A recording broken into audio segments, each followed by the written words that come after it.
కేంద్ర మంత్రి కిషన్ రెడ్డి మాట్లాడుతున్నారు. లైవ్ లో చూద్దాం. అదనంగా మరొక 48,000 టన్నుల యూరియా ముందు జాగ్రత్త చర్యగా రాష్ట్రంలో పత్రికలో వస్తున్నటువంటి రైతుల ఆందోళన దృష్టిలో పెట్టుకొని కేంద్ర ప్రభుత్వము మరి రైతాంగాన్ని ఆదుకోవడం కోసము 48,000 టన్నుల యూరియాను కూడా మరి పంపిస్తున్నట్టు కేంద్ర ప్రభుత్వం వెల్లడించడం జరిగింది. అంటే రోజుకు ఆల్మోస్ట్ 3 డేస్లో ఎవ్రీడే 16,000 టన్నుల యూరియా తెలంగాణకు ట్రాన్స్పోర్ట్ చేస్తుంది కేంద్ర ప్రభుత్వం. ప్రస్తుతం రాష్ట్రంలో ఇంకా 1.22 లక్షల టన్నుల యూరియా స్టాక్స్లో ఉండడం జరిగింది.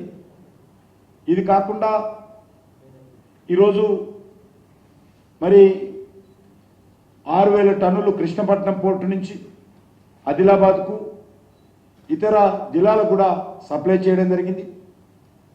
అదే కాకుండా కాకినాడ పోర్టు నుంచి కూడా యూరియా తెలంగాణకు తీసుకురావడం కోసము ప్లానింగ్ చేయడం జరిగింది. ఓవరాల్గా దక్షిణాది రాష్ట్రాలతో పోల్చి చూస్తే తెలంగాణలో అత్యధికమైనటువంటి ఫెర్టిలైజర్ను తెలంగాణకు పంపించడం అయింది. కేంద్ర ప్రభుత్వము తెలంగాణ అవసరాలకు తగ్గట్టుగా ఎరువుల సరఫరా చేస్తూ ఉంది. యూరియాను రాష్ట్ర ప్రభుత్వ పరిధిలో ఇప్పటికే అందుబాటులో ఉంచినాం. ఎరువుల పంపిణీ చేయాల్సినటువంటి బాధ్యత స్టేట్ గవర్నమెంట్ది. ఏ జిల్లాలో ఏ రకమైనటువంటి పంటలు వేస్తూ ఉన్నారు, ఎంత యూరియా కావాలి, దాని రిక్వైర్మెంట్ ఎంత, ఏ రకంగా సరఫరా చేయాలి, దాన్ని మానిటరింగ్ చేయాల్సినటువంటి బాధ్యత రాష్ట్ర ప్రభుత్వాన్ని ఈ సందర్భంగా మనవి చేస్తున్నాను.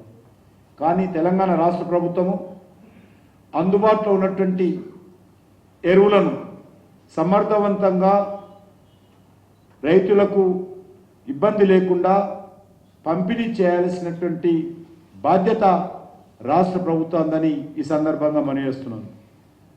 అందుకే తెలంగాణ ప్రభుత్వము ఆలోచించి అందుబాటులో ఉన్నటువంటి ఎరువులను సక్రమంగా పంపిణీ చేయాల్సిందిగా, రైతులు ఎదుర్కొంటున్నటువంటి ఇబ్బందులను దూరం చేయాల్సిందిగా కూడా నేను ఈ సందర్భంగా రాష్ట్ర ప్రభుత్వాన్ని కోరుతా ఉన్నాను. ఇది చాలా ముఖ్యమైనటువంటి అంశం.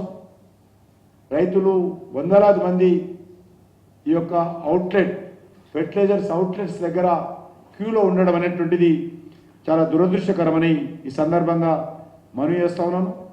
మరి ఇదే కాకుండా ఈరోజు పట్టభద్రుల ఎన్నికలకు సంబంధించి ప్రచారం కొద్దిసేపట్లో ముగినుంది. ఎన్నికల్లో భారతీయ జనతా పార్టీ మేము ఓటర్లను వ్యక్తిగతంగా కలిసేటువంటి కార్యక్రమానికి ఎక్కువ ప్రాధాన్యత ఇచ్చాము. నేను రాష్ట్ర అధ్యక్షుడిని, కేంద్ర మంత్రి అయినా కూడా 10 మంది 20 మంది ఉండేటువంటి ఓటర్ల దగ్గర కూడా వెళ్ళేటువంటి ప్రయత్నము మా పార్టీ కార్యకర్తలు రూపకల్పన చేస్తే నేను వెళ్ళాను.